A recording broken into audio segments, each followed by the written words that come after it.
एक समय की बात है, किसी गांव में एक बच्चा था। उसका नाम विक्रम था।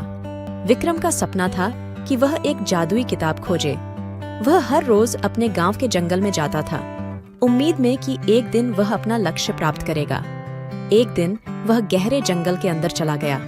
वह चलते चलते अचानक एक जादुई पेड़ देखा। पेड़ पर अनोखे रंग के फल थे। विक्रम को लगा कि यही उसकी खोजी हो सकती है। वह पेड़ के पास गया और फलों को देखते हुए एक फल तोड़ा। जैसे ही वह फल तोड़ने वाला था, पेड़ ने उसे रोका। मुझे छोड़ो। तुमने मेरे परिधान को चोट पहुंचाया है, अब मुझे उसका प्रतिपूर्ति चाहिए। विक्रम ने उस पेड़ से माफी मांगी और वह पेड़ की मांग को मान गया।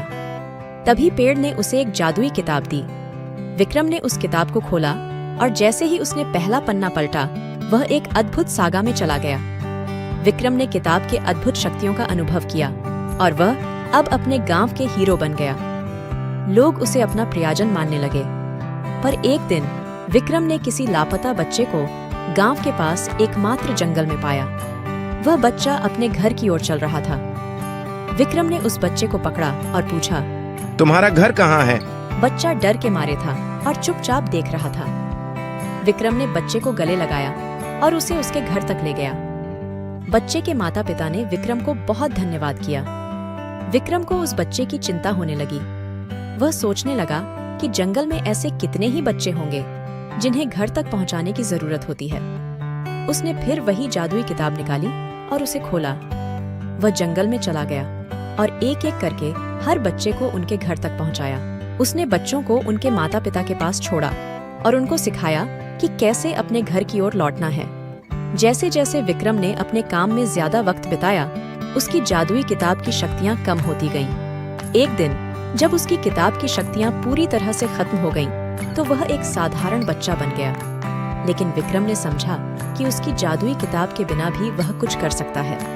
वह ने अपनी सामाजिक जिम्मेदारियों का सामना किया और अब भी अपने गांव के हीरो के रूप में पहचाना गया। विक्रम की इस नई कहानी ने देखा जाता है कि हमें अपनी क्षमताओं पर विश्वास करना चाहिए और हमें समाज में अपना योगदान देना चाहिए।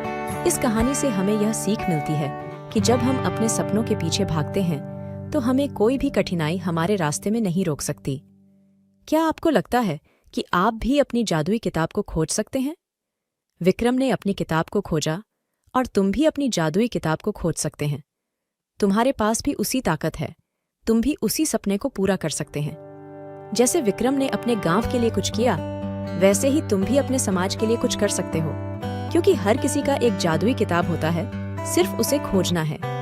और इसी सोच के साथ हम अपनी कहानी का अंत करते हैं। यह जादुई कहानी हमें यह बताती है कि सफलता का रहस्य हमारी मेहनत, उम्मीद और विश्वास में छिपा होता है। तो चलिए अपनी जादुई किताब को खोजने की यात्रा पर निकलें और अपने सपनों को पूरा करने की ओर अग्रसर हों। ऐसी कहानी सुनने के लिए हमारे चैनल को लाइक और सब्सक्राइब करें।